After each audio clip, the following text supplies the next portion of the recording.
probably 80% of our day-to-day tasks are repetitive and mundane. Take the 80% off our plate so we could focus on the 20% high impact priorities that free us up. We're humans. We don't want that stress. We want to be able to focus. And so that would free that up for us.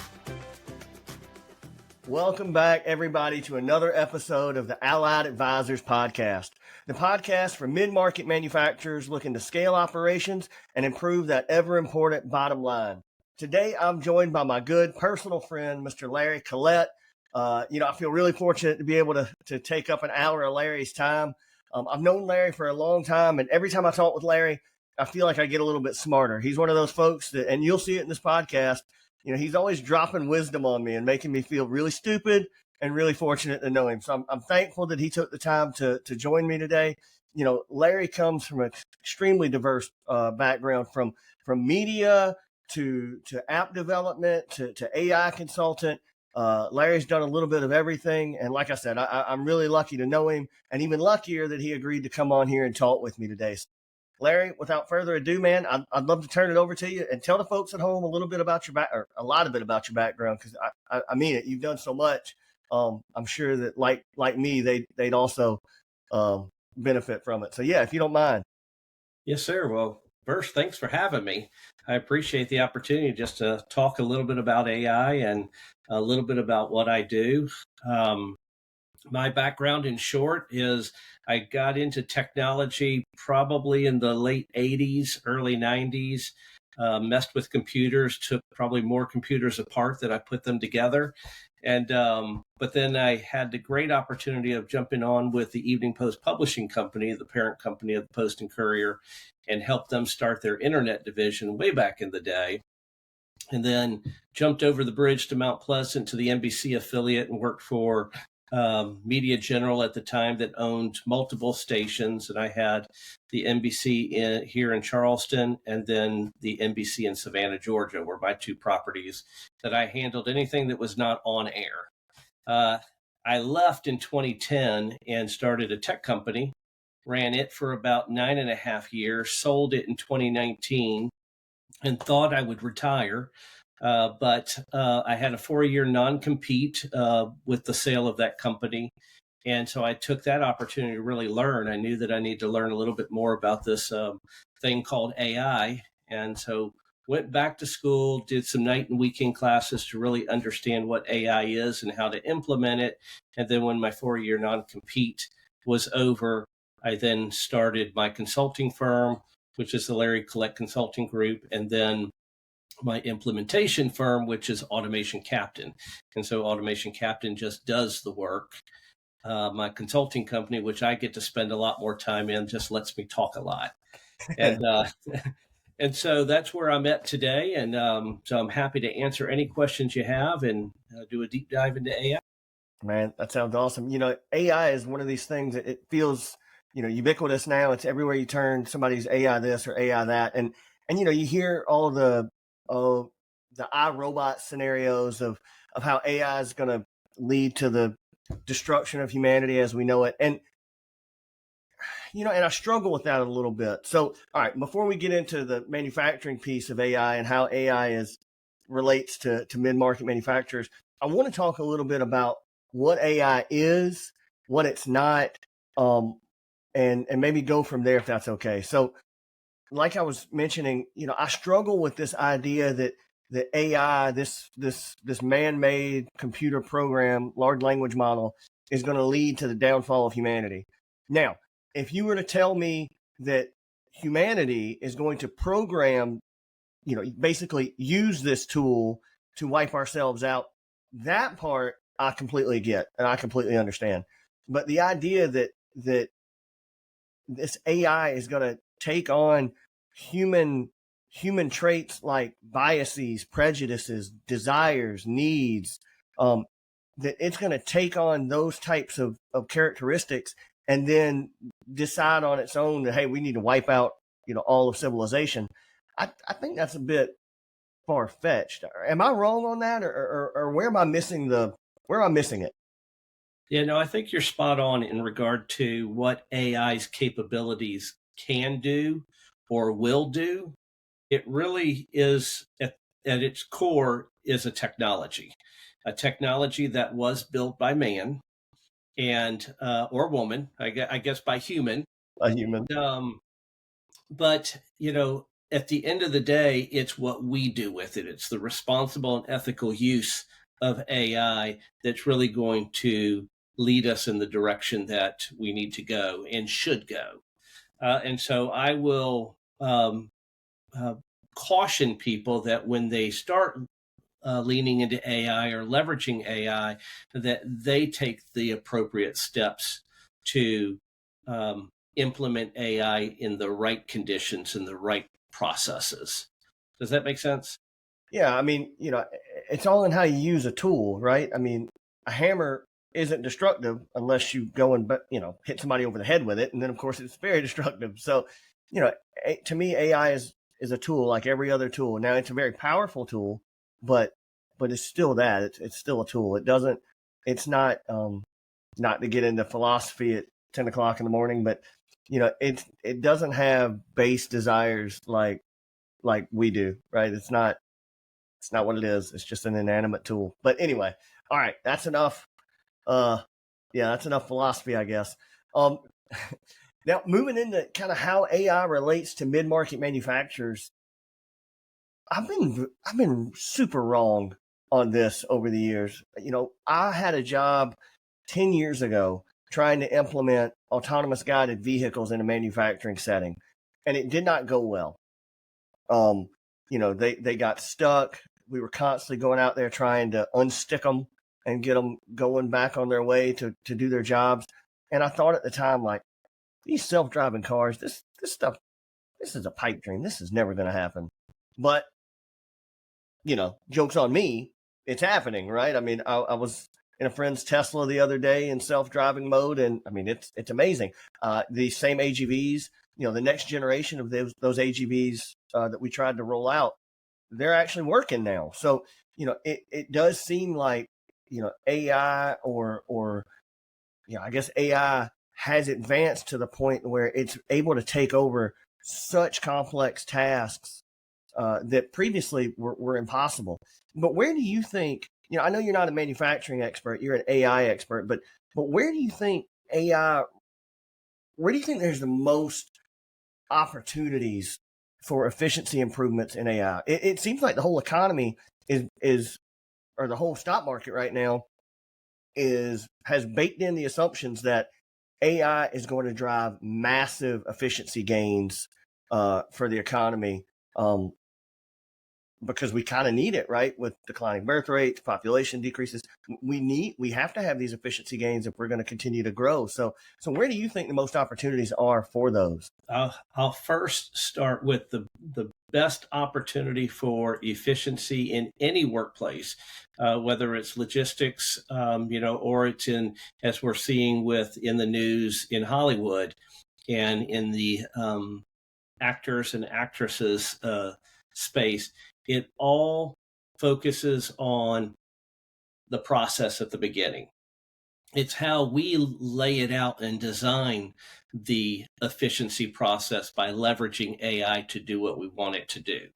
AI is just a machine. It's learning, and it's going to do exactly what we tell it to do. Now, it will get it 100% right if we tell it to do it 100% the way it's supposed to go. And so with a lot of the market, they're using more so generative AI. And that's going to be your Chat GPTs, your Gemini, your Microsoft Copilot.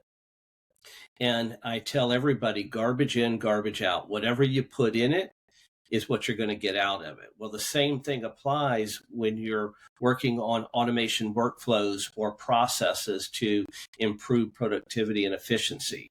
You want to really be able to think that process through before you even start hopping on a computer and laying the structure out. So thinking the process, and so in your business, you're right, I don't understand your business, but I understand what the process is. And if there's a repetitive step, if there's a data step, if there is a human thought process step, AI can help automate that process. And that can, in turn, improve efficiency. So when you say, make sure that you have it understood well before you start, I'd like to dig into that a little bit. So, I'm a lean process expert. A lot of the things that I do centers around helping folks lay out how the process works today, right? The current state. Current state value stream mapping is the tool we use in manufacturing. Or value stream design and administrative areas is another tool we use, like for office related tasks. So what I hear you saying is make sure that you understand all of the different nodes of the process, right? It goes from, let's take a process in the office and VSDIA. It goes from an email trigger to a certain person, hey, we got an order, right? So an email comes in to our order admin team. They get the email. They go into the ERP system. They enter the order with all of the specifics, right? And that generates demand. It triggers these other things, right? But what I hear you saying is make sure that you understand that process in detail, have it mapped so that when you try to automate certain steps of it, you can design the prompt as specifically and as accurately as possible. Am I understanding that right? Yes. So, as you mentioned, every automation process begins with a trigger. Right. So in the case of the example that you just shared, an email trigger. Now, we can think through that a little bit more and go, okay, what are we actually looking for in that email trigger? So we're looking at email, but then we only want to really narrow down on a specific word. Let's say it's a vendor. And a vendor is shipping something or delivering something, or some sort of communication about that delivery. That trigger is going to look for that vendor name, maybe that vendor email address, or maybe a specific word within that email that it's going to then trigger off and then begin that automation workflow process. And then at the end, so the bookends, you've got your outcome. What is the outcome of what is to be achieved? And so, for example, if I go into a company and I'm consulting with them, I'm going to ask them, one, for their pain points, but then two, let's think through. I want to watch this process. I want to see that trigger. Okay. I want to see what happens when, okay, you just got that email. Now what do you do? And then we lay that out. And sometimes it's better to lay it out on paper first before jumping onto the computer and laying out the automation workflow. Because if you miss it on paper, you're going to miss it on the computer. And then that's going to be a missing step in that process. And so it's a lot easier to lay it out on paper first before you jump on and start laying the process out, because when you're into the process, you can get distracted very quickly. And then you're like, oh my goodness, I've got to back this out. I got to back that out. I got to back that out just to implement this one particular step in the process. And so really just strategically planning what that process is and then laying it out. I have, Justin, I have a automation impact matrix that I use. And I hand those to clients and I say, here, just take this matrix, enter in what those needs are. What are those pain points? What are those repetitive steps that you're doing all the time? Put that in there. And then I have a couple of questions that are asked along the way. So if I enter in, look at that. I tell you what, that must be a client trying to. Exactly right, man. I'm sorry. I'm gonna turn that off. But they'll fill out this matrix and they'll answer questions based on that. How often is that particular task done during the day, the week, the month? What is the time to implement that particular task if we were to implement that in an automation process? And it ranks it based on a 1 to 10 scale. And so if it's a high ranking, that's going to be the task that you want to leverage AI first, because that's a high priority task. And if we can take that one task off of someone's plate, now they can shift that focus to the high impact priorities that run their operation. And so we slowly tick off all these different tasks, these pain points, and shift them off their plate. Where now 80% of the stuff that they were doing that was just kind of consuming a lot of their time, now we're leveraging AI to automate that process. So I'm sitting here smiling because, I tell people as a lean manufacturing consultant, so many people want to skip the paper stage and go straight to the digital, right? Hey, I don't need paper Kanbans. I don't need paper value stream maps. Let's go straight to the digital. And I tell them, hey, you're making a mistake, right? It's better to learn to crawl before you try to run with this stuff, right? Really understand what's going on before you try to digitize and automate. So it's really funny to hear you say as an AI consultant, no, really, take your time, write it out on paper before you start trying to automate these workflows.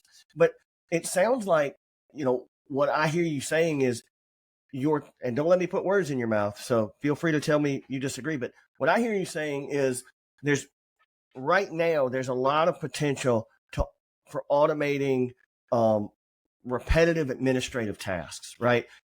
I'm thinking in the finance department, in the order admin team, in the materials planning department, right? In terms of manufacturing, what potential do you see? Is that correct? Am I on track there? It is, absolutely, yeah. Repetitive, mundane tasks that take a lot of our time. Let's Gotcha. get that off our plate. What about in the actual, for years and years and years, the thought was robots were going to take over our operations jobs, right? The folks out there on the shop floor turning wrenches and running machines, they were going to be the ones that were going to be, most impacted by the rise in AI and the rise in tech. But it doesn't seem like that's the way this is playing out, or am I missing something? No, I mean, if we go back to when computers first came out, everybody thought the end of the world was coming. These computers are going to take over the world. And what we found is that computers augment what we were doing back then. So and I'll use accounting, for example. We went from ledger bookkeeping to digital bookkeeping online on a computer, and it simplified the process a little bit and improved our productivity and efficiency. The same thing with AI. AI is just a technology. AI can do, based on that technology, can do various different things. And so automation is one of those things or steps or processes that is a result of what AI can do for us. And so AI will augment our performance, augment us, but it's not going to take us away. Now, could AI take jobs? AI will probably take those jobs that individuals are not getting behind AI, not learning AI. If those individuals like yourself and others, myself, if we can learn about AI, accept AI, use AI responsibly and ethically, then we're going to be able to go farther with this technology than those that don't even understand it and don't want to learn it. And so I think that's where AI can really be a net benefit to all. It's going to help us in our productivity and efficiency 100%. I think that's where AI today really excels on. But there's so many different parts of AI. You were talking about, in a warehouse, and vision AI and leaning into that side of things. Vision AI has been around for a while. I mean, we see it, in a Ring doorbell. We saw sensors back in the 70s when you walked into a grocery store and they had these automatic doors that open. That is a form of AI. Right. So it's been around a while. We're leveraging it already. It's just that how fast and rapidly it approached us over the last 24 months. People are very leery of it because they're like, whoa, whoa, whoa, what is this technology? What is this new technology? And AI has actually been around since the 50s. Yeah, I think it's the large language models that have really kind of jump-started everything, right? I mean, you're right. we've been using sensors and vision systems to make decisions and to automate tasks for years and years. But the ability to comprehend language and then come up with an output, that generative AI, I mean, I think is really what's got people like, wow, what is this? This almost seems like alien technology to a lot of the population. Yeah, and to simplify what that is, you mentioned large language models. It's really a language model when it first starts, and then it becomes a large language model the more data that's being put into it. And so everybody can start with their own language model in a generative AI scenario. And so most people, most of the population is using GPTs. Mm-hmm. Chat GPT is becoming the more popular word, but any of them, whether it's Google's Gemini or it's Claude's, Anthropic's Claude, or Microsoft's Copilot, those are probably the top four that are out there. They're all GPTs. And for those that may not know what GPT stands for, it's generative pre-trained transformer.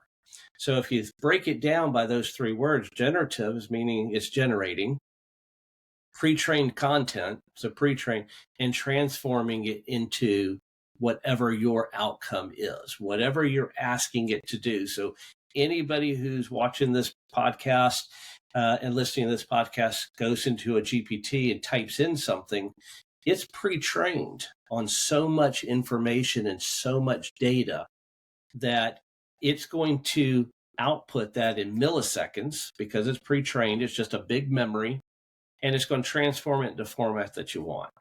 And so I could talk all day just on GPTs, on how to really get the best outcome out of a GPT. And I go right back to the same thing I said, what you put in is what you're going to get out. So prompts shouldn't be one sentence. It shouldn't be two sentences. It should be a lot of sentences in, because it's no different than if I had an intern walk in and say, hey, I need you to take this stack of papers and give me a strategic plan. That's too short. I'm not giving that intern enough information. And so I'm going to prompt this intern with all the context that's up here so that I can get an outcome from what that is. And that's the same thing with the GPT. And then it's going to be iterative. That intern's going to come back and say, here's what I got based on what you told me. I'm going to look in and go, I like what I see, but now let's do this, this, and this. And that's where you never take the first outcome from a GPT either. You're going to refine it and have that iterative approach so that you get exactly what you want out of it. I know that I probably went on a tangent on GPTs, but I wanted to kind of share that. No, I mean, I think that's super interesting because I think it highlights a couple nuances of AI where folks might not, maybe they haven't thought about it, but to do a good workflow, to use AI effectively, it does require good communication on our part. The same to your analogy, the same way that good communication is required to manage organizations or manage teams effectively. It's the same thing here, right? AI only knows what you tell it in terms of what you want as an outcome. So you have to be very detailed, very specific. I follow you on LinkedIn, obviously. I would recommend everybody to follow you on LinkedIn. I'll post your information in the show notes. But I see a lot of the prompts, the fun prompts that you post on LinkedIn about, even using AI to create a headshot. I did it today, actually, based on your posting. And it's super detailed. It's like 6 paragraphs, right?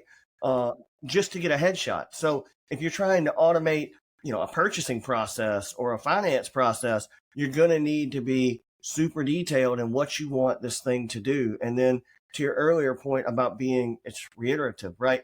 You take the output and you review it and then you give feedback. I think that's another piece that a lot of people aren't taking into consideration is whenever you're using AI, there has to be a human component that filters it, right? I use AI all the time. I'm going to admit this to God and everybody, but I use AI to write my show descriptions, right? To draft most of my LinkedIn posts. But once GPT gives me the feedback, I have to read it and clean it up and make it sound, not so like it was generated by Chat GPT, right? I have to filter it. And I think I think, and correct me if I'm wrong, but I think that's going to be the way this works in the near term, at least, is it requires a human filter before you broadcast it out to the world. What are your thoughts? 100%. I tell everybody, human in the loop is what we want. I'm sorry, hold on 1 second. Man, you are a popular man. I tell you, I'm going to turn this off if I can. Human in the loop is extremely important. And so everything that you do, you've got to be able to look at. You've got to be able to change, monitor. You can tell by looking on social media posts what is AI generated, a first iteration of AI generation. You can tell. One, there's the emojis that are on there, and there's the EM dash, that long dash that sits on one of the key strokes that's above the dash. Yep. And I encourage everybody, every time you use GPT, don't go with what comes out. Modify it a little bit, change it up to be more you. Same thing in automation processes. You should never turn anything loose and just let it run and get to the outcome and it's out there. For example, look for emails, do a process, send an email out without reviewing it. Throw it into a draft, human in the loop, approve it, then it can go out. And so I highly encourage that. It's almost like a recipe. If you're cooking, if you put the wrong ingredient in, it's going to come out 100% different than what it was intended for. And that's the same with GPT. There's about 7 different items that need to go into the perfect prompt. And one is that a lot of people miss the mark on, which should be the very first words in a prompt, is act as. Assign the persona. Assign the role of what you want GPT to act as. And it could be act as a CEO of a logistics company with 10 plus years experience. Because think about this, Justin, if you sat in a boardroom and you had 3 different CEOs of different industries, each one is going to have a different perception of what you're having a conversation about. I don't want these other CEOs. I want this expert, this CEO that knows my industry, that has the experience. So when I'm doing a prompt and I say I need you to act as a CEO of a logistics company with 15 plus years experience, and now what's the task that I want them to do? And now I have narrowed it down from this very large database of information, and I've brought my funnel in to only specific about that. Now I'm going to get a better outcome. And so that's what I encourage everybody to do when starting a prompt. I also love to end a prompt with, here's everything that I've given you, all the context of information that I've shared with you. But if you don't have all the information you need, I want you to ask me questions, but here's the words, 1 question at a time. If you don't do that, it's going to spit out about 40 questions to you. And so interview me 1 question at a time until you have enough information to move forward. And so I'll do that a lot with prompts, is I think I've given this GPT all the information, but I might not. And so GPT is a lot smarter than I am.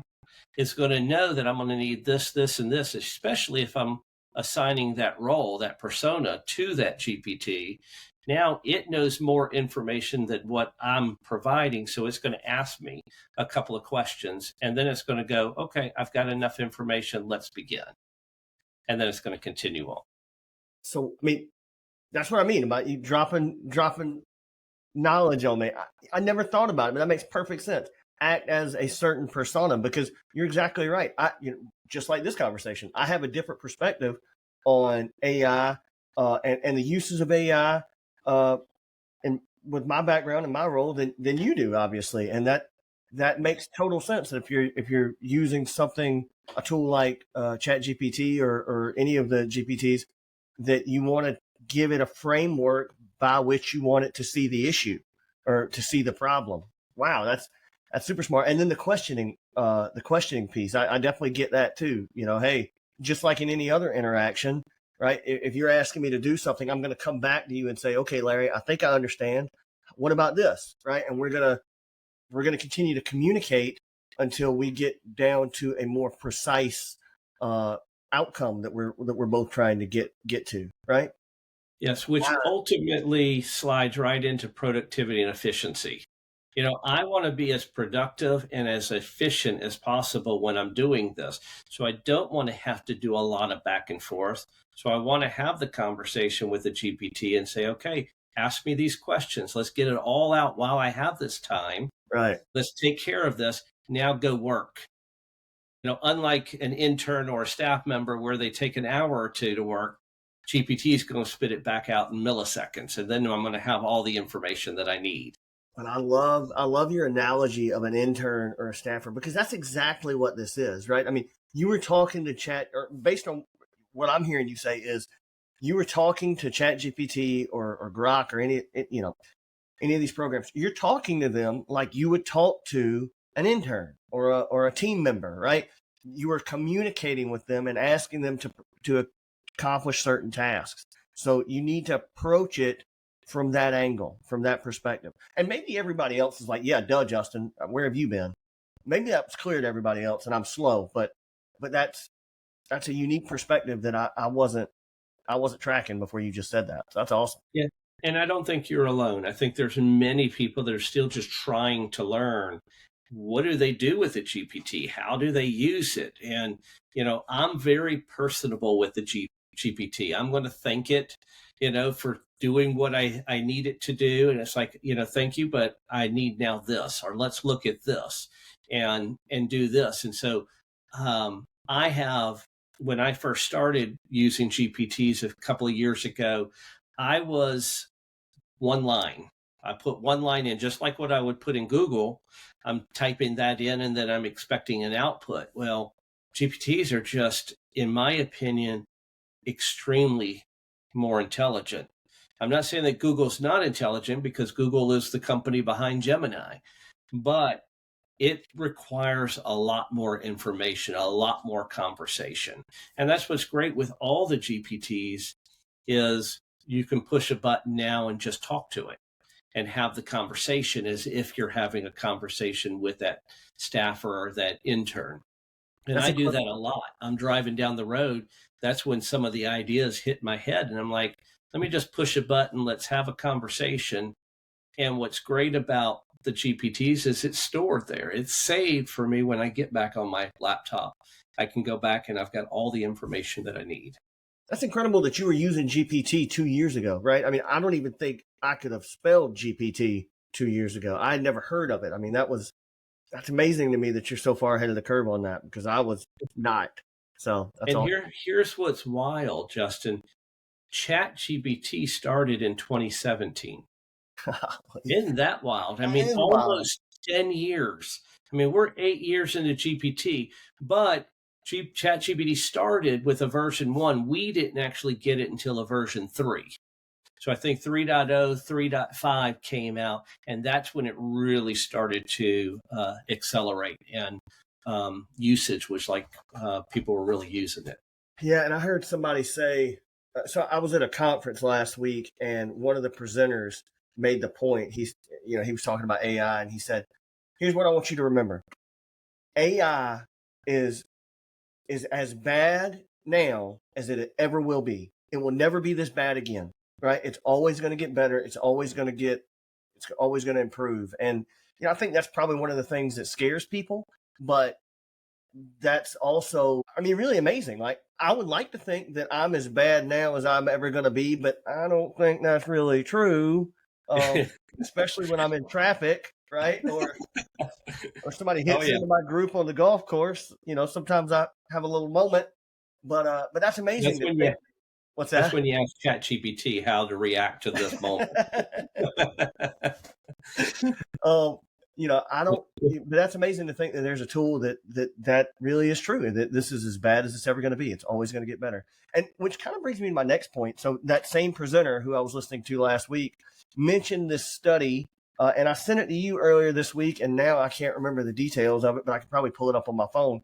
But it was basically done with a bunch of computer programmers, and they asked these, and these were experienced coders. These were guys with, I don't know, 5 to 10 years of experience. And they asked these coders to develop this script, and they timed how long it took. And then they asked them to do something similar using Chat GPT or using AI.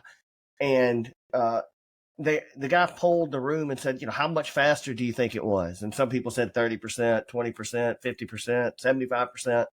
And he said, well, actually, it was, I don't know, 18% slower or something like that. Don't quote me on the numbers. 18% slower. He was using it to make this point that, again, I think the same point you were making earlier in you need that human interaction. Using AI for some things isn't more efficient. It actually slows you down. Maybe can you expand on that and talk about how do you know what's the right thing to use AI on, and what, are there things that it just doesn't make sense? Yeah, and that's a great question. When I had the tech company, I started as a company of one. So I was a coder, I was a developer, I was building things. When building a mobile app or even a website, if you were just to flip the front end to look at the back end of it, the code, and you can do that in your browser and just go into developer mode and view source code. It can be thousands of lines of code. For a coder, it could be a semicolon that will mess up the entire app. And to go through thousands, sometimes hundreds of thousands of lines of code will take a lot of time to find that one dreaded semicolon that may have been missing or was added when it shouldn't have been.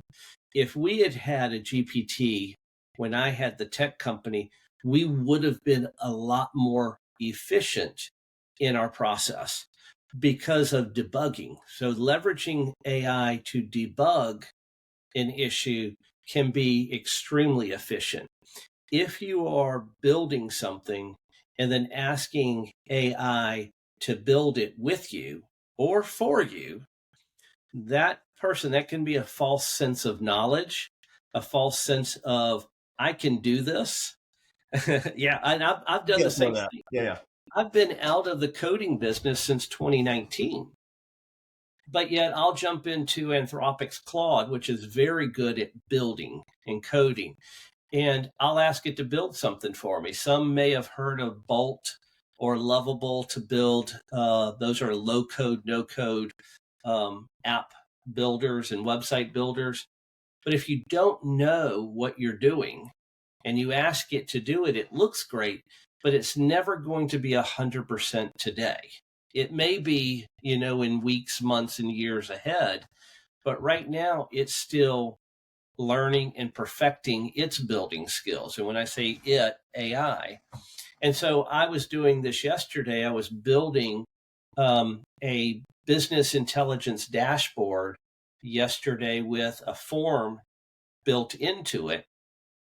And while I understand web and I understand forms and I understand API connections, I'm looking at going, well, what is it? Where's the bug? And now that just slowed me down. Whereas if I shifted and go back to what I'm comfortable with and what I know, I would have probably powered through it a lot quicker than by using AI for that. So in the sense of that article, it can slow you down or it can speed you up depending on what it is that you're asking AI to do. From a debugging standpoint, you just throw in thousands of lines of code and tell me and just ask it, there's an error on here. Here's the error that I'm getting. I copy and paste it in. It says, yes, it was on line 3,763. Here's what it is. And I'm like, thank you, I'm done, and now it works. Well, So it can be very efficient in some regard, but if you don't know what you're doing and you're asking it to do something, you don't have the capability or skill set to fact check it Right. and to know what it's doing, it could slow you down. I guess, I mean, so what I hear you saying there is you got to use a little bit of common sense with this, right? If you are a coding expert, then you probably don't need AI to develop things from scratch, because developing it from scratch is going to take more time, because there's going to be issues in it, and then you're not going to know where it's at because you had no part in developing it. So it's going to take you more time to troubleshoot that using AI. You'd be better off just to do it yourself and then use AI to troubleshoot, because then when there's an issue, you're going to go, oh, I know exactly what that piece of the script was. Okay, makes sense. But if you're like me and you know as much about coding as you know about flying a jet, then if it builds anything at any time frame, it's faster than it would have taken me to do it of my own, my own abilities, because I don't know anything about it, right? So I guess like so much in life, I guess it is relative, right? You have to kind of, it's almost like building a team, right? I mean, you're essentially, this AI is kind of another member of your team, and you got to know how to use that person to raise the level of the people already on the team, but not let them be a drag, right? And that takes good management and smart thinking, I guess.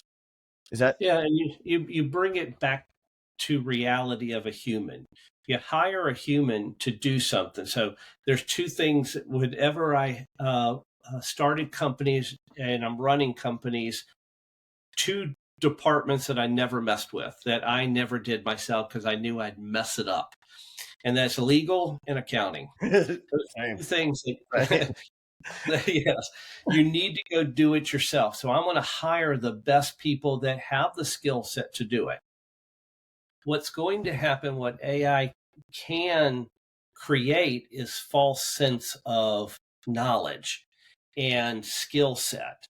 So if I was to, and I highly encourage everybody that's watching, never use AI as your legal team and as your 100% accounting team, okay? Ask it some questions, but have somebody, that human in the loop, that's skilled at that to do it. What's going to happen is there's going to be organizations that are out there that are going to think AI is another part of my team. And I pick on marketing as a great example, because AI can do a lot of marketing. Right. But if you've got a marketing company that is very good at, let's just say, social media marketing, and they're good at that, but now they want to take on SEO and do SEO for websites because AI can do it for them, there's nobody on the staff that's knowledgeable enough to fact check that and make sure it is going in the direction that it needs to go. And so I highly encourage people to stay in their lane, leverage AI to augment themselves, improve their processes, improve their productivity, improve their efficiency by leveraging AI without going into other areas, unless you have somebody, a human in the loop, that has the skills to at least fact check. So That makes sense? Yeah, almost like use AI as a coach, not as the end all be all doer, right? Not as a standalone team member responsible for. Yeah, or flip it. You can be the coach. Yeah, I could do the doer because you know it. You know that skill. And I'm like, I lean into it a lot, especially from website development. I know SEO. And so I can say, okay, I need you to do this, this, and this. I need you to do social media marketing in this regard, because that's what my company, my tech company, did back in the day. Now, can I do social media marketing? Am I good at social media marketing? No. But do I know the process so I can look at it and fact check it and go, all right, this is the right step to do this.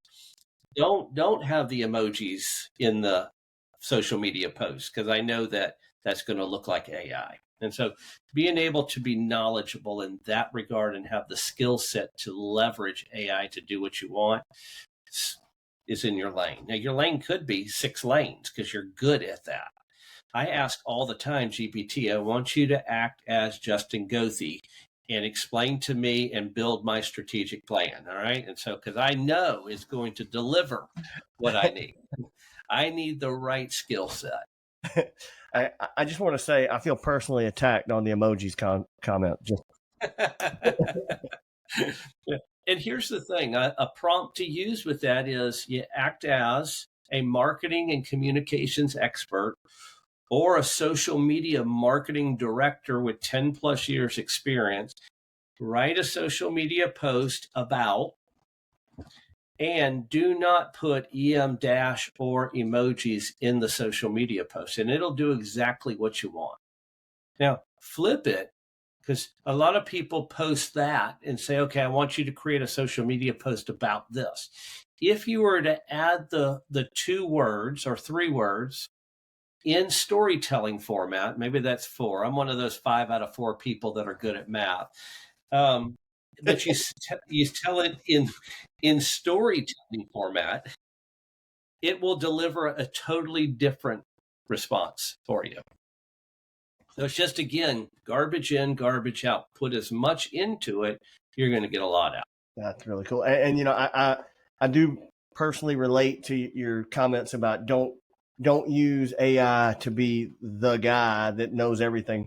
You know, I don't mean to call him out. He did a great job, but my business partner tried to use AI to create our website for the Allied Packaging and Equipment business unit.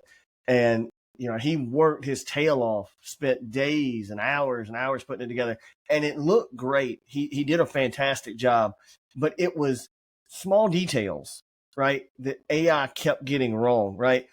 You know, the way the label was under this unique product number, or the way the pricing was set if you ordered in volume, giving the price breaks, right? Those little details AI struggled to do correctly. And, you know, because he wasn't an expert, you know, he couldn't help it. He couldn't be that resource to really get it across the finish line. So we ended up having to go to an expert to get the website developed. But yeah, so that definitely your comments on don't try to use AI to provide the knowledge that you don't have at all, right? You need to have some human driven expertise to really leverage AI to get to that next level. So I definitely personally can relate to that. So yeah, and you can think about that just in the example of a website. There's 2 types of purposes behind a website. One is I just need to build a website so that I can send people to and they can get all the information they need about my company. But the other purpose is to get ranked in Google. I want to get ranked so that the rest of the world can find me. Well, Google is the company behind Gemini that has put billions of dollars into AI development and research, and they're the ones scanning that website and that source code, and they're seeing that the labeling is wrong, and they're seeing that this isn't quite right. And what would happen with your ranking? You're going to end up getting pushed all the way down, get blacklisted because it's not relevant to what Google's mission is, which is deliver the world's information, you know, at your fingertips or something like that. And so Google's going to look at that and go, okay, I know what you're doing. You didn't actually do this. AI did. You're at the bottom. Yep, you're down there. You're punished for at least a week or 2. So I'm just sitting here trying to process everything you've been dropping on me during these last 50 minutes. What I'm taking away from this, Larry, is if I'm a mid-market manufacturing CEO, and I'm trying to think through how am I going to leverage AI to help drive efficiencies in my business, the first thing I'm going to look at is what are my repetitive tasks that suck up a lot of employee bandwidth. How can I leverage AI to automate those tasks so that the employee doesn't spend his whole day or her whole day doing it? They spend a fraction of that amount of time checking the work of AI, and then leverage that employee to do more, right? To help support new business or to work over here in this other area, right? So it's not it's not so much hey, we're going to replace this employee with Grok or ChatGPT. It's we're going to try to boost this employee's productivity by using some better tools. The same way we boosted productivity in the 80s with automation on the shop floor, right? I mean, am I looking at that the same way? It's basically the same tool for some of my administrative tasks to be able to do some of that. Absolutely. It can be anything, whether it's in business, personal, whatever that is. If you're planning your next vacation, I want you to act as a travel agent with 15 plus years experience. I want you to find hotels that meet this particular criteria, flights that meet this particular criteria. In the sense of processes as in business automation, it's repetitive, it's mundane. And why is it repetitive? Why is it mundane? Because it's a pain point to us. Right. And that's it. What are the pain points of our business? Where are we falling behind on? Because we wear so many hats. I want to take 6 of those hats off, and I want my 6 AI interns to now do that for me. Because and when we break it down, probably 80% of our day-to-day tasks are repetitive and mundane. Take the 80% off our plate so we could focus on the 20% high impact priorities that free us up. We're humans. We don't want that stress. We want to be able to focus. And so that would free that up for us. Yeah. I mean, personally, I hate doing, running my own business. I hate all the administrative work, right?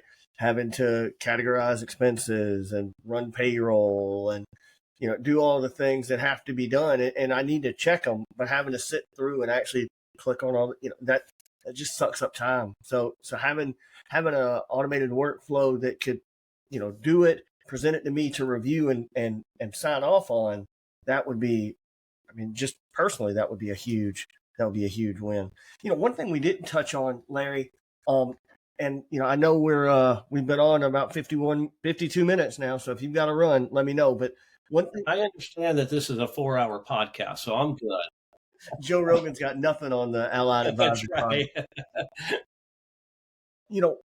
Data analysis. So I remember back in 2018, 2019, I was on the Industry 4.0 core team at the company at Bosch here in Charleston, where I work.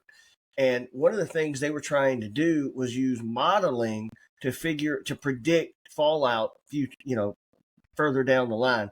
And it was very difficult at the time. They weren't able to do that very well because the data set is always changing, right? There's always variability that's coming in, right? So when you start making decisions based on old data, you're not taking into consideration the changes and what's going to happen in the future. So it was very hard to do that. I don't know that they were ever able to do it.